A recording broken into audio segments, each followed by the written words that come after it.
We have to recognize that an outbreak anywhere can become an outbreak everywhere.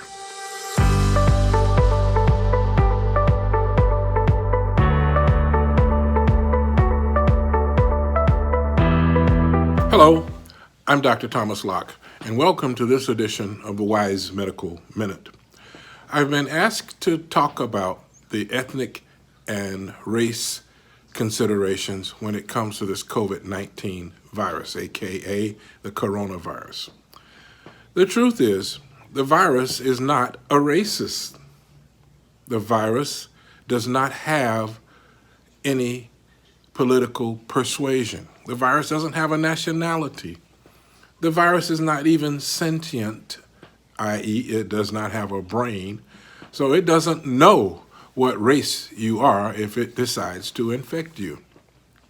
Now, the truth is, this virus has disclosed many already well-known healthcare disparities that exist within our society. The issues that seem to disproportionately affect one race or another have almost exclusively to do with socioeconomic considerations or political considerations and not genetic considerations. If you are overweight, the virus doesn't care what color you are. If you have high blood pressure, the virus doesn't care what color you are. If you have chronic lung disease, the virus doesn't care what color you are. If you happen to have diabetes or any condition that compromises your ability to fight off infections, the virus doesn't care what color you are. If you happen to be old, the virus doesn't care what color you are. Furthermore, if you're overweight, have high blood pressure, diabetes, or if you live with a large number of people, or if you work in a place where it's crowded and the conditions are not safe to prevent spread of this virus, then the virus doesn't care what language you speak. It's a very politically neutral thing, this virus. I can't call it a being. It's not quite alive. It can't reproduce without the cellular machinery it borrows from us. But it does make a difference if you work in an unsafe workplace. It does make a difference if you live in a household with 3 or 4 generations. It does make a difference if you don't practice good hygiene and if you don't practice the modalities that the CDC and other people have been preaching. Now, we really do need to focus on whether or not we wash our hands, whether or not we clean surfaces that are frequently touched, whether or not we wear masks. We'll talk about that more another day. All these things make a difference. What color you are, what language you speak, matters not. If ever there was a time we needed to be more multicultural or bipartisan or international or intercontinental even, it is now in the face of this pandemic. It makes no sense to constantly be fighting and bickering in a tribal sort of way. The tribalism really needs to end because it matters that you are protecting yourself just as much as you protect the next person you come in contact with. You may not be affected seriously when you experience this virus, but you could transmit it to someone you know, someone you love, someone who works for you, someone who takes care of your kids, someone who cleans your car, someone who cuts your grass, or someone who works in your office.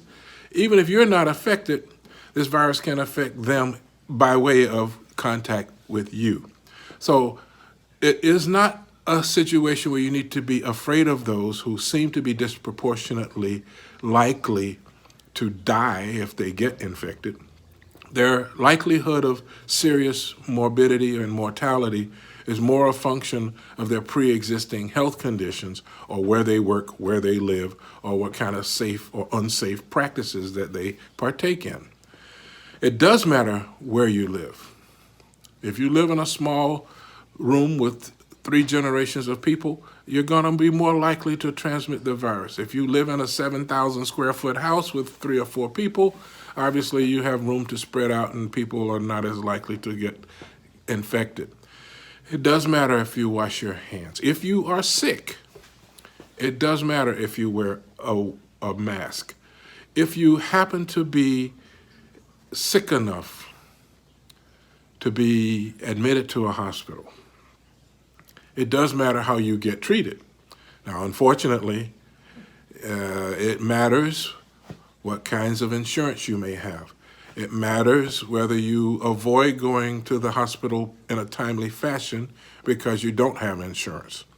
And it would be naive of us to assume that people don't get treated differently because of the type of insurance coverage they have or don't have, etc. It's a reality that is probably as contributory as these other socioeconomic factors when it comes to fatalities. But the main point I want to make is we live on one planet. We're all human beings. The virus doesn't care what we speak in the way of our native tongue. The virus doesn't care what color our skin is. And we have to recognize that an outbreak anywhere can become an outbreak everywhere. So it is not something that should allow us to be afraid of someone because of the color of their skin, and you aren't going to be more likely to catch something from someone because they happen to be African American. You're not more likely to catch something from someone because they happen to be Hispanic. Now, it is conceivable, if you're a healthy white person that's asymptomatic with carrying the virus, that unhealthy Hispanic or black person might die as a result of coming in contact with you. But it has nothing to do with any of your races.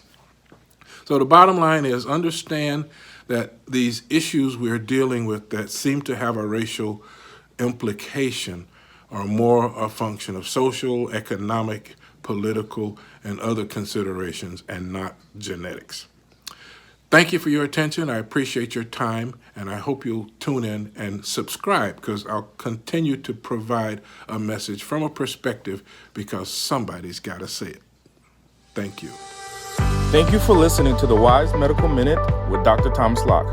Dr. Locke addresses current events as well as important medical issues using responsible, unbiased journalism approach from a medical perspective. We invite you to submit questions or comments or suggestions for future topics by email to info@wisemedicalcenter.com. Again, thank you for viewing the Wise Medical Minute.